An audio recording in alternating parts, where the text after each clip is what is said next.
नमस्कार, कशा आहात सर्वजण? सर्वांना सर्वप्रथम श्री स्वामी समर्थ. तुम्हाला आजचा दिवस खूप छान असा आनंदाचा आणि आरोग्यदायी जाऊ देत, ही श्री आई जगदंबेची चरणी प्रार्थना करते आणि आजच्या आपल्या सुंदर अशा व्हिडिओला सुरुवात करते. तर ताईंनो, आज आहे दसरा आणि तुम्हा सर्वांना दसऱ्याच्या खूप साऱ्या शुभेच्छा.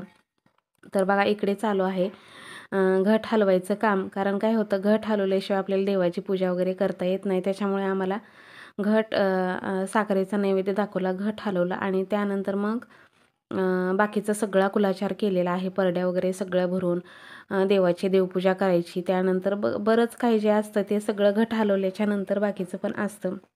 नैवेद्य पुरणपोळीचा केलेला आहे. तर सकाळची वेळ होती, त्यांना पण साईटवरती जायचं होतं. मग त्यांच्याकडून लगेच घटाची पूजा करून घट हलवून घेतला. त्यानंतर मग सकाळी ही वेळ आहे 6:30ची. माझी दारामध्ये रांगोळी आणि उंबऱ्याची पूजा वगैरे करून घेतली आणि छान अशी छोटीशी रांगोळी काढली. घाई गडबडीमध्ये छोटीशीच रांगोळी काढली. खरं तर नियोजन होतं खूप मोठी रांगोळी काढायची. गाड्याच्या पूजासुद्धा अक्षरशः संध्याकाळी केल्या. सकाळी पूजा करायला वेळच मिळाला नाही. 10 वाजेपर्यंत सगळा पुरणपोळीचा स्वयंपाक वगैरे सगळा उरकून घेतला आणि त्यानंतर बघू शकता इकडे छोटंसं आपट्याचं पान काढलेलं आहे आणि हे सुद्धा छोटीशी रांगोळी आपट्याच्या पानाची काढलेली आहे. ही दुकानापुढं ठेवली होती. त्यानंतर परत सगळं दुकान बघत बघत सगळं जे आहे ते पटकन स्वयंपाक लवकर करून घेतला आणि नैवेद्य सगळा तयार करून घेतला. नैवेद्य भरून घेतला. आता घटाला नैवेद्य आणि आपल्या देवीला आईसाहेबांना नैवेद्य दाखवायचा. त्याच्यामुळे आपल्याला देवपूजा ही अगोदर करून घ्यायची असते. म्हणून आम्ही घट हलवतो. घट हलवल्यानंतर मग आपल्याला देवाची पूजा करायला आपल्याला हे असतं, परवानगी असते. म्हणून आपण मग देवपूजा करू शकतो नंतर. तर सकाळी 10 वाजेपर्यंत सगळं उरकून घेतलं. पुरणपोळीचा स्वयंपाक वगैरे. आता देवाला नैवेद्य दाखवण्यासाठी पुरणपोळीचं पूर्ण ताट जे आहे ते भरून आणलं आणि परड्यांमध्ये घालण्यासाठी जे नैवेद्य आहेत ते छोटे छोटे केले होते. नैवेद्यासाठी बनवलेलं आहे आंबाड्याची भाजी, मिरचू बनवतात आमच्याकडं, आंबाड्याची भाजी बनवतात, पुरणपोळीचा नैवेद्य असतो, त्यानंतर कडकण्याचा नैवेद्य असतो आणि धपाट्याचा नैवेद्य असतो, दही धपाटं. तर असा देवीला नैवेद्य असतो. घटालासुद्धा तोच नैवेद्य असतो दही धपाट्याचा. आता सगळीकडे नैवेद्य दाखवून घेते. देवाला पण नैवेद्य दाखवून घेते, घटाला पण नैवेद्य दाखवून घेतला आणि त्यानंतर भरायच्या आहेत परड्या. तर परड्या भरायची पद्धत मी मागच्या वर्षीसुद्धा दाखवली होती. कशा पद्धतीनं परड्याही भरल्या जातात मंदिरामध्ये किंवा घरी आपल्या घरीच कुलाचार कसा करावा. तर मी दरवर्षीप्रमाणे जसे करत असते ते सगळं मी जे आहे ते केलं आणि इकडे आता आरती करायची होती. देवीला नैवेद्य दाखवून घेतला आणि आरती करायची होती. त्याच्यामुळे गळ्यामध्ये कवड्याच्या माळा ज्या आहेत ते घातल्या आणि बघा परड्या भरण्यासाठी, परडी नेण्यासाठी कितीतरी लोकांची गर्दी झाली होती. कोणाकडे ज्याच्याकडे परडे ते अक्षरशः घरी मागायला यायची, परडे आहे का तुमच्याकडं. माझी परडे ऑलरेडी नेलेली होती त्यांनी भरण्यासाठी. त्याच्यामुळे परडी घरी नव्हती. मग त्यांनाच मी म्हणलं माझीच परडे आणून द्या, कारण मला पण आता परड्या भरायच्या आहेत, असं झालेलं होतं. परडी अशी कोणापाशी पण द्यायची नसती. त्याच्यामुळे एक शेजारचा मुलगा होता, त्या मुलांनी परडी घेऊन गेला आणि दुपारपर्यंत परडी बाहेरच होती अक्षरशः. सगळ्यांच्या घरी सगळं कुलाचार करायचा म्हटल्यानंतर परडी ही बाहेरच म्हणजे प्रत्येकाच्या घरी प्रत्येकजण आपापल्या घरी भरायला नेतात. आणि मग नैवेद्य वगैरे सगळं दाखवून घेतला आणि त्या ताई आल्या होत्या, त्यांना तेच सांगण्यासाठी मी उठले नैवेद्य दाखवता आणि व्हिडिओ तसाच चालू होता. नैवेद्य दाखवून झाला होता पण आरती करायची राहिली होती. त्यानंतर मग आरती वगैरे करून घेतली. परड्या भरून घेतल्या आणि त्यानंतर 5 घरी जोगवासुद्धा मागितला. खरं तर मला ते जोगवा मागायचं सुद्धा शूट करायचं होतं की जोगवा कसा मी जोगवा कशा पद्धतीनं मागते.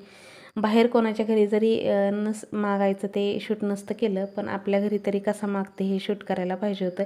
नंतर लक्षात आलं जोगवा मागून झाल्यानंतर, अरे थोडंसं ही तर क्लिप घ्यायला पाहिजे होती की आपल्या बरेच माझे सबस्क्रायबर आहेत, तर त्यांनीसुद्धा पाठीमागं मला कमेंटमध्ये सांगितलं होतं की ताई तुम्ही जोगवा कसं मागता हे सुद्धा तुम्ही एकदा दाखवा. आणि खरंच ते दाखवायचं राहून गेलं, पण जाऊ दे.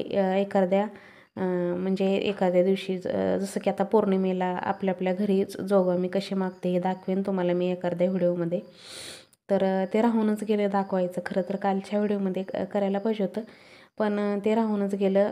लक्षात नाही आलं. पटकन जोगवा मागितला. बाहेरनं जोगवा मागून आल्यानंतर शेवटला आपल्या घरी जोगवा मागितला जातो आणि जोगवा मागूनच मग उपवास वगैरे सोडला जातो 9 दिवसाचा आपला. आता कवड्याच्या माळाचं थोडंसं तुम्हाला सांगते. तर बघा, ह्या कवड्याच्या माळा गळ्यामध्ये घातल्यानंतर 1 किलो 2 किलो सोनं जर आपण गळ्यात घातलं ज्या व्यक्तीला 1 किलो 2 किलो सोनं घातल्यावर जसं वाटतं तसं खरं तर आपल्याला कवड्याच्या माळा घातल्यानंतर वाटतं. इतकं भारी वाटतं ना की खरंच म्हणजे ती पॉवर आणि ती एनर्जी खरं वेगळीच असते. खूप म्हणजे खूप त्या खरंच त्या कवड्यांचं भाग्य म्हणजे भाग्यवंताच्याच गळ्यात त्या कवड्या पडतात आणि भाग्यवंताच्याच घरी परडी तिची आई तुळजाभवानीचं ताट किंवा हे जे ताट आहे आपल्याकडं हे परडी म्हणतात ना, ही येते. खरं ही सोन्याचं ताट आहे. सोन्याहून सुद्धा पिवळं म्हटलं तरी हरकत नाही. आणि खरंच नशीबवाल्याच्या हातावरच हे ताट येतं आणि नशीबवाल्याच्या गळ्यातच कवड्या पडतात. खरंच म्हणून मी नेहमी म्हणते की मी खूप म्हणजे खूप मोठी नशीबवान आहे की आईसाहेब साक्षात आमच्या घरामध्ये आहेत. त्यांचं सोन्याचं ताट आहे आणि ह्या कवड्याच्या माळा ज्या आहेत त्या दोन्हीच्या दोन्ही माझ्या गळ्यामध्ये आहेत. इतकं खरंच इतकं भारी वाटतं ना, खरंच ते बोलू शकत नाही त्याच्यावर. इतकं काय किती बोलावं आणि किती नाही खरंच. पण त्याला खरंच किती लोक वेगळ्या वेगळ्या रूपाने किती काही काही बोलतात. पण काय म्हणतात, निंदकाचं घर असावं शेजारी. जेवढे मला बोलतील त्यांना आईसाहेब बघून घेतील, त्यांना त्यांची त्यांची प्रचिती त्या दाखवतील, मी असं म्हणत असते. आणि खरं बोलतात सुद्धा लोक बरं का. आता बरेच मी कार्यक्रमाचे व्हिडिओ टाकले होते, त्याच्यावरून सुद्धा बऱ्याच जणांनी मला असं बोलणं केलं होतं, म्हणजे ह्या गोष्टीवर भाष्य झालं होतं. त्याच्यामुळे मी वाऱ्याच्या नंतर व्हिडिओ वगैरे टाकले नाहीत. मला बऱ्याच कमेंटसुद्धा आल्या, ताई वारा आल्यानंतर व्हिडिओ टाका तुम्ही. तर आता जेवढ्या वेळेस मला नवरात्रामध्ये वारं येत होतं तेवढ्या वेळेस मी अजिबात शूटिंग केलं नाही आणि टाकलंसुद्धा नाही. मला कमेंटसुद्धा आल्या होत्या वाऱ्याचे व्हिडिओ टाका म्हणून. पण मी खरं तर त्याच्यासाठी आता हे यूट्यूब चॅनलवरती मी टाकत नाही, कारण त्याच्यावरनं परत उगाच लोक परत बोलत राहतात आणि मला जास्त बोललेलं काही आवडत नाही. पण तरीसुद्धा मी बोलणाऱ्याला एवढंच सांगेल की खरंच देवाची चेष्टा मस्करी अजिबात तुम्ही करू नका. ज्याच्या ह्याच्यामध्ये असतं त्यालाच माहिती असतं देव आल्यानंतर काय असतं ते. खरंच सोन्याचा दिवस त्याच्या घरी उगवतो. खरंच त्याचं सगळं चांगलं होतं, हे मात्र खरं आहे, 100% खरं आहे. म्हणून त्याच्यावरती हसू नये कुणी किंवा त्याच्यावरती काही टीका किंवा काही बोलू नये. हे चुकीचं आहे. बोललं तर त्याची खरंच तुम्हाला शिक्षाही भोगावी लागते. त्याच्यामुळे कुणी पाठीमागंसुद्धा ह्याच्याविषयी ह्या संदर्भात बोलू नये. देवाला वाकडं वाईट वाकडं कुणी एडवाकडं कुणी काही बोलू नका. कारण मला जर बोललं तर ते देवाला बोलल्यासारखं असणार आहे. कारण माझ्या हातावरती देवीचं ताट आहे, हे परडी सोन्याचं ताट आणि गळ्यामध्ये कवड्याच्या माळा आहेत. त्याच्यामुळे कुणीही एडवाकडं बोलायचा प्रयत्नसुद्धा करू नका. कारण येडेश्वरी आईसाहेबांचं तुम्ही अजून रौद्र रूप पाहिलेलं नाही, त्याच्यामुळे असं काहीही कुणीही बोलू नका. एवढंच मी माझ्या व्हिडिओच्या माध्यमातून सांगते. मलाच म्हणजे मला स्वतःला एकटीलाच नाही की अशी किती जणांच्या तर हातावरती हे ताट आहे आणि किती जणांच्या तर गळ्यामध्ये कवड्या आहेत. त्यांना कुणालाच तुम्ही असं एडवाकडं काहीही बोलू नका, कारण त्याचं जे मग भोगावं लागतं तर ते खूप असतं. हे सोन्याचं ताट हातावर घेतल्यापासून हा माझा पहिला दसरा होता आणि हे पहिलं नवरात्र होतं. तसं तर मी 17 वर्ष झाली नवरात्र करते, म्हणजे 9 दिवसाचे उपवास करते. आणि हे तुळजाभवानीचं ताट आमच्या घरात परंपरेचंच आलेलं आहे अगोदरचंच. पण हे वारं आणि हे जे बाकीचं सगळं जे झालेलं आहे ते नंतर मला स्वतः माझं आलेलं आहे. तर असो हा माझा पहिला दसरा आहे आणि खरंच इतकं भारी वाटत होतं ना, मी सांगू शकत नाही की हे नवरात्रामध्ये म्हणजे हे नवरात्र किंवा हा दसरा जो आहे ना, न विसरण्यासारखा अविस्मरणीय क्षण माझ्यासाठी झालेला आहे. पहिलाच दसरा होता माझ्याकडं परडे आल्यापासूनचा हा पहिला दसरा. आणि गळ्यामध्ये ह्या माळा घातल्यानंतर जी खरंच एनर्जी आणि पॉवर जी असते ती खरंच त्याच व्यक्तीला माहिती की ते घातल्यानंतर किती भारी वाटतं. आणि एखाद्या खरंच शिखरावरती जाऊन बसलो आहे आपण, आपल्याला देवाने बसवले असं वाटतं खरंच. आणि खूप म्हणजे खूप माझ्यासाठी ही गोष्ट खूप मोठी आहे. ज्याला कळलं त्यालाच कळलं. तर इकडे बघा परड्या भरायचं काम चालू आहे. परड्या कशा प्रकारे भरल्या जातात, अगोदर हळदी कुंकू लावून घेतलं, त्यानंतर नैवेद्य सगळ्या परड्यांमध्ये घातलं, त्यानंतर पान सुपारी, आपल्याकडं काय जे कॉईन असतात 1 रुपयाचे असो, 5 रुपयाचे असो, 10 रुपयाचे असो, आपल्या इच्छेनुसार आपण सगळ्या परड्यांमध्ये ठेवायचे. सगळं म्हणजे मानपान जो असतो तो सगळा व्यवस्थित केला जातो. आणि त्यानंतर मग पिठामिठाने पण परड्या भरल्या जातात. तर इकडे बघा 3च परड्या होत्या. त्यानंतर परत मग 4-5 झाल्या, पण आता सध्या भरताना 3च होत्या. नंतर मग मी जोगवा मागून ज्यावेळेस आले 5 घरं जोगवा मागितलं तर इथे मग मला 2 ताई दिसल्या तर त्यांना पण घेऊन आले घरी आणि त्यांच्या पण ह्याच्यामध्ये परडीमध्ये जोगवा घातला. म्हणजे सगळं रीतसर व्यवस्थित असं झालं. 5 परड्या भरल्या झाल्या आणि व्यवस्थित असा सगळा कुलाचार माझ्या मनासारखा झाला. खरं तर मला वाटत होतं शहरामध्ये ह्या गोष्टी थोड्या अडचणी येतात, हे सगळं व्यवस्थित मिळतंय का नाही, आपल्याला परड्या मिळतात का नाही भरायला सगळ्या गोष्टीचा.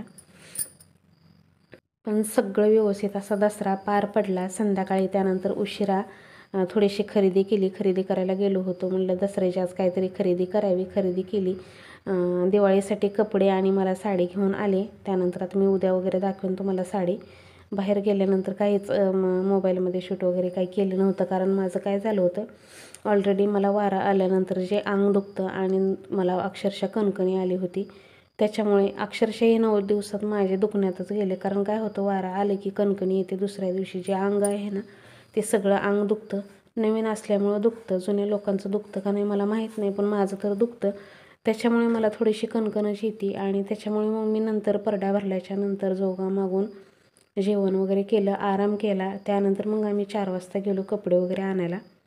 कपडे हे घेऊन आलो, त्यांना कपडे आणली आणि मुलांची खरेदी राहिलेली आहे आणखीन, कारण मुलं आता आपल्या चॉईसचे कपडे घालत नसतात. मुलांची साईज ही सगळं वाढलेलं असतं, त्यामुळे मुलं आल्यानंतर त्यांचे कपडे जे आहेत ते घेतात. आता सध्या आम्ही आमच्या दोघांसाठी खरेदी केलेली आहे कपड्यांची. दसऱ्याच्या मुहूर्तावर म्हणलं काही ना काही खरेदी करावी, आपण दरवर्षीप्रमाणे करतो तसं. आणि जे व्हिडिओमध्ये बघतात, ज्यांना कोणाकडं खरं कोणाला वारं येत असेल तर त्यांनीसुद्धा माझ्यासाठी ह्या सगळ्या गोष्टी नवीन आहेत. काही जण मला प्रश्नसुद्धा विचारतात, ताई असं होतं तसं होतं. पण खरंच ताईंनो, त्या प्रश्नाची उत्तरं माझ्याकडे सुद्धा नाहीत. एका ताईंनीसुद्धा मला प्रश्न विचारला होता की ताई जांभळ्या येतात, आळस येतो, कशामुळं होतं. तर नाही सांगू शकत मी, कारण मलाच ह्या गोष्टी सगळ्या नवीन आहेत माझ्यासाठी. मलाच जास्त काही माहिती नाही. मला जी माहिती असते ती मी तुमच्यापर्यंत नेहमी पोहोचवण्याचा प्रयत्न करत असते. खरं तर मलाच ह्या गोष्टी खूप होतात, कारण वारं आल्यानंतर जे दुसऱ्या दिवशी म्हणजे त्या दिवशी छान वाटतं, फ्रेश वाटतं, इतकं मोकळं वाटतं, बरं वाटतं. पण दुसऱ्या दिवशी अंग इतकं दुखतं ना की बास, खूप दुखतं. माझं तर दुखतं. मग तुमच्यापैकी कोणाला येत असेल तर तुमचं दुखतं का हे सुद्धा मला कमेंटमध्ये सांगा नक्की. सुरवरीश्वर वरदे तारिक संजीवनी, जय देवी त्रिगुणपादा तू जैसे नाही, चारी श्रमले परंतु न बोलवे काही, साही वाद करिता पडिलो प्रवाही, ते तू भक्ता लागी पावसिलवलाही. जय देवी जय महिषासुरवर्दिनी, सुरवरीश्वर वरदे तारिक संजीवनी, जय देवी प्रसन्न वदने प्रसन्न होसी निजदासा, क्लेशापासून सोडवी तोडी भोपाशा, अंबे तुझ वाचू नको न पूर्वीलाशा, नरहर तल्लीन झाला पद पंकजलेशा. जय देवी जय महिषासुरवर्दिनी, सुरवरीश्वर वरदे तारिक संजीवनी, जय देवी अंगन वंदीन चरण डोळ्यानं पाहीन रूप तुझे, प्रेमे आलिंगन आनंदे पूजन, भावे वाळीन म्हणेन नामा. तुमेव माता पिता तुमेव बंधू सखा त्वमेव विद्या द्रविण त्वमेव सर्व मम देवं, कायेन वाचा मनसेन्द्रियोता बुद्धात्मता वा प्रकृती सभा, करोमि यज्ञं सकलं परस्मै नारायणामि समर्पयामि. अच्युतं केशवं राम नारायण कृष्ण दामोदर वासुदेव हरे, श्रीधर माधव गोपिका वल्लभ जानकी नायक रामचंद्र भजे. हरे राम राम राम हरे हरे, हरे कृष्ण कृष्ण कृष्ण हरे हरे.